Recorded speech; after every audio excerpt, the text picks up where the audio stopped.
Hey guys, today I want to talk to you about blessing your food, which you don't even have to be spiritual to understand the benefits of. See, there was a study that you can read up on in the Source Field Investigations by David Wilcock, where this lawnmower came into this room full of all these plants, and they were testing like the vibration or something of the plants. I'm not exactly sure, so don't quote me perfectly on here. And when the lawnmower, who just freshly mowed some grass, came into the room with all these plants that were being observed and studied, they started sending signals back and forth to each other that, oh, we're about to be attacked. Just like plants do when they're about to be picked or when they're getting picked, they send signals to all of their friends, all of the plants nearby, to say that they're under attack, that they're being uprooted. So when we think of our food in that same respect, it's all energy. So instead of being the lawnmower who is mowing the grass and then coming into the plants, if we come into our food with love and appreciation, honoring the food that's in front of us, instead, those plants understand that. They understand the love, they understand the vibration you're carrying with you as you come to it. So if I'm looking at all this spinach, tofu, tomato, hemp seed, whatever, if I'm looking at it all with so much love because it's prana, because food is prana, live foods, the colorful ones that are still alive are prana, and prana can read prana. So if we're looking at all of this with just so much love and so much gratitude for it, it's being received, it's being understood. Instead of just doing it mindlessly eating like this, and not absorbing the benefits to the same extent that you could when being mindful, if instead we're mindful and we're mating with our food because it becomes part of our body, when we're honoring that process, when we're saying, I honor you, food, thank you so much for coming into me, let's build something great together, I will protect you inside of me lovingly, and I am so grateful for the prana you have provided me. Thank you so much for this life force. I love you, I love you, I love you. And you're breathing that into your food, or you're taking it up to your heart chakra and you're putting it there, and you're just closing your eyes and you're feeling the love for the food until you feel it love you back, because you can. It's palpable. You can't understand. You can't feel. You can feel it loving you back when you give enough love to it. It's the understanding of two pranic energies coming together and saying, okay, let's meet. I love you. You love me. Cool. Juno agrees. So when you bless your food, and when you come at it with that understanding, and you're saying, okay, release the beautiful nutrients within me, may I absorb all of them, may I feel wonderful, may you help give me energy and vitalization through the day, then you're just getting way more out of your food than you would if you're being mindless about it.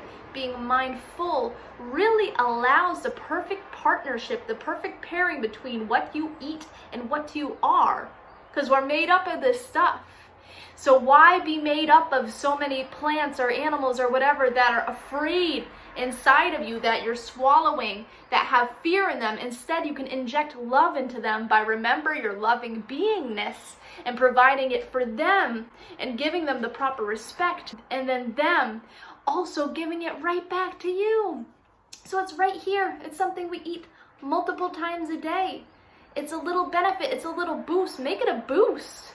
And the more mindful you are about your food in that way, the more you come to value, understand, and appreciate stuff like spinach or stuff like tomatoes or vegetables or fruits, because those beings are still alive. They still have a presence within them. So why not communicate to them? If you go outside and communicate with nature by basking in its beauty and realizing how beautiful it is, looking at all of the trees, all of the sun, all of the leaves, all of the grass, everything, then you're already in communion with nature. So why not look at your plate as also a communion with nature, as God or love or whatever had intended?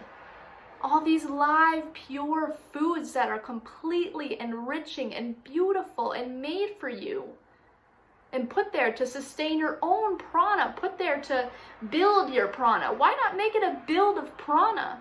Why let it deplete you and stay heavy and stagnant and fearful in your body, when you can just bless it, and it can be fluid, and it can be a pairing, and it can be a partnership, and it can be revitalizing?